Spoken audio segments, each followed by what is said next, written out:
നമസ്കാരം, എല്ലാവർക്കും പുതിയൊരു വീഡിയോയിലേക്ക് സ്വാഗതം. കൂൺ കൃഷിക്ക് ഇനി സ്ഥലം ഒരു പ്രശ്നമാകില്ല. സ്ഥലപരിമിതി ഉണ്ടെങ്കിലും നമുക്ക് വളരെ എളുപ്പത്തിൽ ഇത് കൃഷി ചെയ്തെടുക്കാം. ഇതിന് കൊച്ചു കുട്ടികൾക്ക് പോലും അനായാസം കൂൺ കൃഷി ചെയ്യാവുന്നതേ ഉള്ളൂ. വൈക്കോലൊന്നും തന്നെ ഈ എളുപ്പത്തിൽ കൂൺ കൃഷി ചെയ്യുന്നതിന് ആവശ്യമായി വരുന്നില്ല. പിന്നെ എങ്ങനെയാകും കൂൺ കൃഷി ചെയ്യുക എന്നതായിരിക്കും പലരും ഇപ്പോൾ ചിന്തിക്കുന്നത്.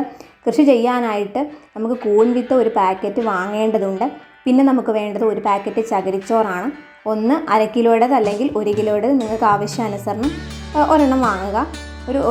ഒരു കിലോ പാക്കറ്റ് അല്ലെങ്കിൽ അര കിലോ നമുക്ക് കടകളിൽ ലഭ്യമാണ്. ഇനി നമുക്ക് അത്യാവശ്യമായിട്ട് വേണ്ടത് ഈ കൃഷിക്ക് സുഷിരങ്ങളുള്ള ഒരു ബക്കറ്റാണ്.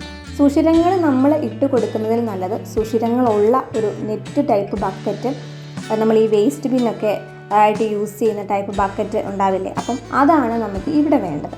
ഇത്രയും സാധനം മതി നമുക്ക് വളരെ എളുപ്പത്തിൽ കൂൺ കൃഷി ചെയ്തെടുക്കാൻ. ആദ്യമായിട്ട് നമ്മൾ എടുത്തിട്ടുള്ള ചകിരിച്ചോറ് നമുക്ക് കുതിർത്തെടുക്കേണ്ടതുണ്ട്. ഈ ചകിരിച്ചോറ് നമുക്ക് ആവശ്യാനുസരണം എടുത്ത ശേഷം 1 കിലോയുടെ അല്ലെങ്കിൽ അര കിലോയുടെ എടുത്ത ശേഷം ഇത് നല്ലതുപോലെ നമ്മൾ തിളപ്പിച്ച വെള്ളത്തിൽ ഒരു ബക്കറ്റിൽ ഈ വെള്ളം ഒഴിച്ചു കൊടുത്ത ശേഷം ഇത് കുതിർക്കാനിടണം. ഇത് കുതിർന്ന് വരാൻ കുറച്ച് സമയമെടുക്കും. നമുക്കപ്പോൾ ഈ സമയത്തിനുള്ളിൽ ബാക്കി ആവശ്യമായിട്ട് വേണ്ട കാര്യങ്ങൾ എന്തൊക്കെയാണെന്ന് നോക്കാം.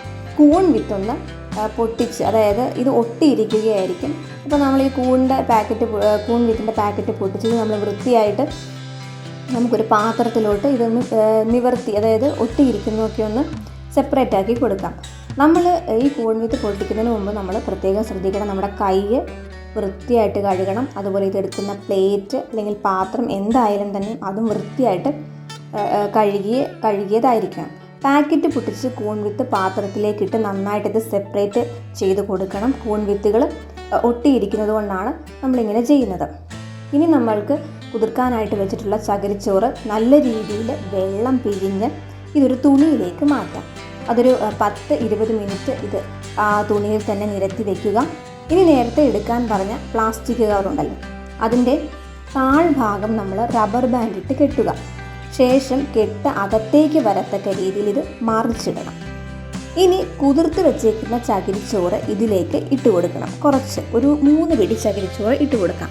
ഇതിന് ശേഷം നമ്മുടെ കൂൺ വിത്തുണ്ടല്ലോ അത് ഇതിലേക്ക് വിതറണം. അതായത് സൈഡ് ഭാഗങ്ങൾ, വശങ്ങളിലായിരിക്കണം നമ്മൾ ഇത് വിതറേണ്ടത്. പിന്നീട് നമുക്ക് ഇതുപോലെ തന്നെ വിത്ത് വിതറിയ ശേഷം 3 പിടി ചകിരിച്ചോറ് അതിന് മുകളിലിട്ട് അതിന് നമ്മൾ നന്നായിട്ടൊന്ന് ചെറുതായിട്ടൊന്ന് പ്രസ് ചെയ്ത് കൊടുക്കണം. ആവശ്യമുള്ളത് നമ്മൾ ബാക്കി ഉള്ളത് തന്നെ ലെയറായിട്ട് നമുക്ക് ഈ ചകിരിച്ചോറും അതിൻ്റെ പുറത്ത് നമുക്ക് ഈ കൂൺ വിത്തും സൈഡ് ഭാഗങ്ങളിലെല്ലാം വിതറി കൊടുക്കണം. അങ്ങനെ ഒരു 3 ലെയറെങ്കിലും ആകത്തക്ക രീതിയിൽ നിങ്ങൾക്ക് ഇഷ്ടമുള്ള രീതിയിൽ ഇതുപോലെ ലെയറായിട്ട് വെക്കണം. നമ്മൾ എല്ലാം ചെയ്ത ശേഷം, അതായത് നമ്മൾക്ക് എത്ര ലെയറാണ് ആവശ്യം അത് കഴിഞ്ഞതിന് ശേഷം ഏറ്റവും മുകളിലായിട്ട് നമ്മൾ ചകിരിച്ചോറ് വിതറിയ ശേഷം ബാക്കി നമുക്ക് കൂൺ വിത്തുകളുണ്ടെങ്കിൽ ഇതിൻ്റെ മുകൾ ഭാഗത്തായിട്ട് നമുക്ക് ഇത് വിതറി കൊടുക്കാം. അതിന് ശേഷം നമ്മൾ എന്തെന്നറിയാമോ, ഈ കവറ് നന്നായിട്ട് കെട്ടണം. റബ്ബർ ബാൻഡ് ഇട്ട് അതിന് മുകൾ ഭാഗവും നമ്മൾ കെട്ടിവയ്ക്കണം. ശേഷം നമ്മൾ ഈ കൂണിട്ട ഭാഗങ്ങളുണ്ടല്ലോ, പുറത്തുനിന്ന് ഈ കൂണ് കാണുന്ന ഭാഗത്തെല്ലാം ഒരു സേഫ്റ്റി പിന്നെടുത്ത് നമ്മൾ നിറയെ ഹോളിട്ട് കൊടുക്കണം. അതുപോലെ നമ്മൾ മുകൾ ഭാഗത്തും ഹോളിട്ട് കൊടുക്കാൻ ശ്രദ്ധിക്കണം. കാരണം നമ്മൾ മുകൾ ഭാഗത്തും ബാക്കി വന്ന കൂൺ വിത്തുകൾ ഇട്ടിട്ടുണ്ടെങ്കിൽ അവിടെയും നമ്മൾ ഹോളിട്ട് സേഫ്റ്റി പിൻ വെച്ച് ഹോളിട്ട് കൊടുക്കാൻ ശ്രദ്ധിക്കണം. ഇനി ഈ ബക്കറ്റ് നമുക്ക് ഒരു നെറ്റ് പോലത്തെ നമ്മുടെ ഈ ബക്കറ്റ്, ചില ബക്കറ്റുകൾക്കൊരു മൂടി ഉണ്ടാകും. മൂടിയില്ലെങ്കിലും പ്രശ്നമില്ല. മൂടി ഉണ്ടെങ്കിൽ അത് നമ്മൾ അടച്ച് വെക്കണം. ഇതിൻ്റെ മുകളിൽ ഒരു കറുത്ത തുണി ഇട്ട് മൂടണം എന്നുള്ളത് വളരെ നിർബന്ധമാണ്. എന്നിട്ട് നമ്മളിത് ബെഡ്റൂം ഒഴികെ എവിടെ വേണമെങ്കിലും കൊണ്ടുവയ്ക്കാം. 15 ദിവസം കഴിഞ്ഞ ശേഷമാണ് ഇനി നമ്മൾ ഇത് എടുക്കേണ്ടത്. അപ്പോഴേക്കും ഈ കൂണുകളെല്ലാം പുറത്തേക്ക് വരാനുള്ള ടെൻഡൻസി കാണിച്ചു തുടങ്ങുന്നതായി നമുക്ക് കാണാൻ സാധിക്കും. നമുക്ക് പ്രത്യേകിച്ച് ഇതിന് വെള്ളമൊന്നും നമ്മൾ തളിക്കേണ്ട ആവശ്യമൊന്നുമില്ല. എന്നാലും 15 ദിവസത്തിന് മുന്നേ ഒരു 10 ദിവസമൊക്കെ കഴിയുമ്പോൾ അല്ലെങ്കിൽ 12 ദിവസം ആകുമ്പോൾ നിങ്ങളൊന്ന് എടുത്തു നോക്കുക. ഈ കവറിന് മുകളിൽ നീരാവി പോലെ ഉണ്ടെങ്കിൽ നിങ്ങൾ നനച്ചു കൊടുക്കേണ്ട ആവശ്യമൊന്നും തന്നെ വരുന്നില്ല. 1 ദിവസം കഴിയുമ്പോൾ തന്നെ ഈ കൂണുകളൊക്കെ കവറിന് പുറത്തേക്ക് വരാനുള്ള ടെൻഡൻസി കാണിച്ചു കൊടുക്കും. അതായത് ഈ പുറത്തേക്ക് തള്ളി നിൽക്കുന്ന പോലെ കവറിൽ നമുക്ക് കാണാൻ പറ്റും. നമ്മളപ്പം ഇനി ചെയ്യേണ്ടത് ആ ബക്കറ്റിനകത്ത് നിന്ന് ഇത് എടുത്ത ശേഷം നന്നായിട്ടൊരു ബ്ലേഡ് വെച്ച് ഇത് വരഞ്ഞു കൊടുക്കണം. ഇത് കൂണുകൾ പുറത്തേക്ക് വരാൻ വേണ്ടിയിട്ടാണ് ഇങ്ങനെ ചെയ്തു കൊടുക്കുന്നത്. ഇങ്ങനെ കൊടുത്ത ശേഷം ഇനി ഇത് തിരിച്ച് ബക്കറ്റിലേക്ക് വെക്കേണ്ട ആവശ്യമില്ല. നമ്മൾ ഈ കവറ് കെട്ടി തൂക്കി ഇടണം.